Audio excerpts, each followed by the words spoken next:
Lorival, boa noite. É isso mesmo? Já é a diplomacia funcionando? Já é o diálogo e a cooperação internacional dando sinais de que estão funcionando novamente entre Brasil e Estados Unidos? Essa redução da tarifa de 10%, ainda mantida a tarifaço de 40%, como confirma direto de Washington a nossa correspondente Mariana Janjacamo. Lorival, de novo, boa noite. Boa noite a todos. Não é a diplomacia funcionando, não tem ligação com o Brasil. A decisão foi tomada na quarta-feira pelo presidente Trump para reduzir os preços de frutas, café, carne e outros produtos que os Estados Unidos não produzem, e pode até prejudicar o Brasil na competição com outros países. Por quê? Porque os concorrentes do Brasil perdem toda a sua tarifa, enquanto que o Brasil, se for mantido o status da decisão atual, continua com uma tarifa de 40%. Então, Colômbia passa a exportar café sem tarifa, Vietnã, você viu que Equador, El Salvador, Guatemala e Argentina iniciaram negociações com os Estados Unidos para zerar tarifas. São exatamente países, no caso da Argentina, que produz carne, e no caso do Equador, Guatemala e El Salvador, que produzem frutas e café. Então não há aí um interesse nesse momento ou uma medida no sentido de beneficiar o Brasil. Pelo contrário, é uma medida relacionada com os preços desses produtos. E a reunião de ontem não foi uma boa reunião, de acordo com a minha apuração.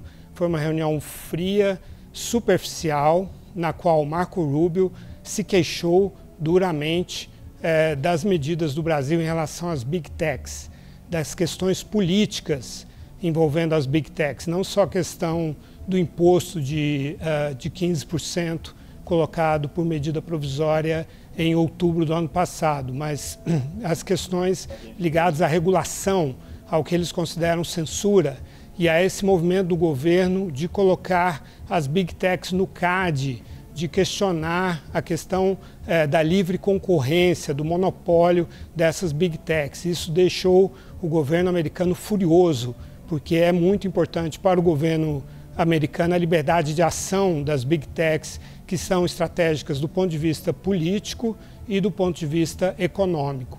Então, não há avanço neste momento entre Brasil e Estados Unidos. O fato em si da reunião é positivo, sem dúvida, de ter acontecido a reunião ontem, mas não há avanços no terreno. E Lorival, ainda falando, né, das tarifas, desta redução, você mencionou ali, quer dizer, que neste momento, como é uma redução generalizada, pode prejudicar a concorrência, né, ou a competitividade, ou melhor, dos produtos brasileiros. Mas acho que valia você trazer também mais desse contexto do impacto dessa redução de tarifas na aprovação de Donald Trump e nesse contexto do peso, né, que havia do custo de vida, que inclusive teve efeitos na eleição recente que o Partido Democrata saiu vencedor. Mas acrescento também um pouco já de repercussão que eu estava lendo antes de vir aqui para o estúdio, na questão do café, por exemplo, ainda que outros fornecedores de café para os Estados Unidos possam ter esse preço reduzido, o peso do café brasileiro nas compras americanas, enquanto não houver essa redução de tarifa, talvez o impacto inflacionário não seja tão concreto assim, tão perceptível assim, para o cidadão americano que todo dia está pagando um café bem mais caro do que pagava antigamente, recorde registrado recentemente na inflação específica do café, por exemplo.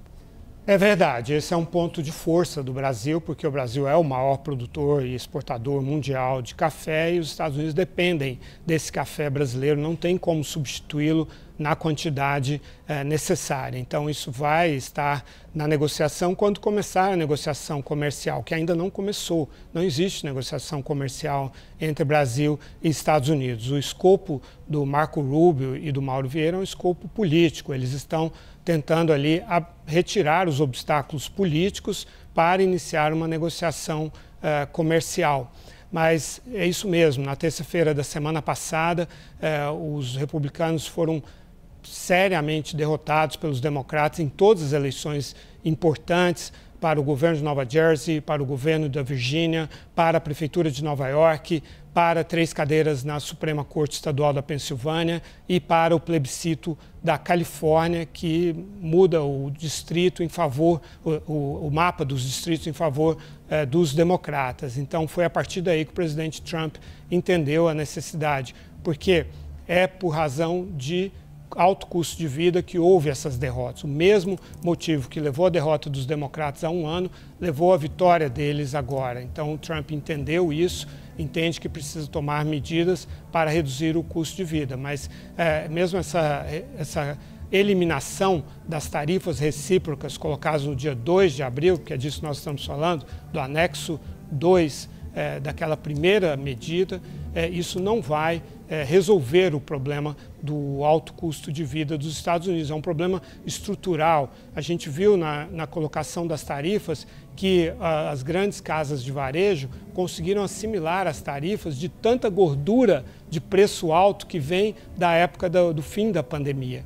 Então, de todos aquele dinheiro que foi distribuído no governo Biden, já no governo Trump, mas principalmente no governo Biden, e aí houve um ciclo muito forte de aumento do custo de vida, e é esse o problema político que o Trump enfrenta agora. As tarifas agravaram esse problema, mas a retirada das tarifas não vai resolver esse problema. Então, o Trump tem um sério problema econômico pela frente.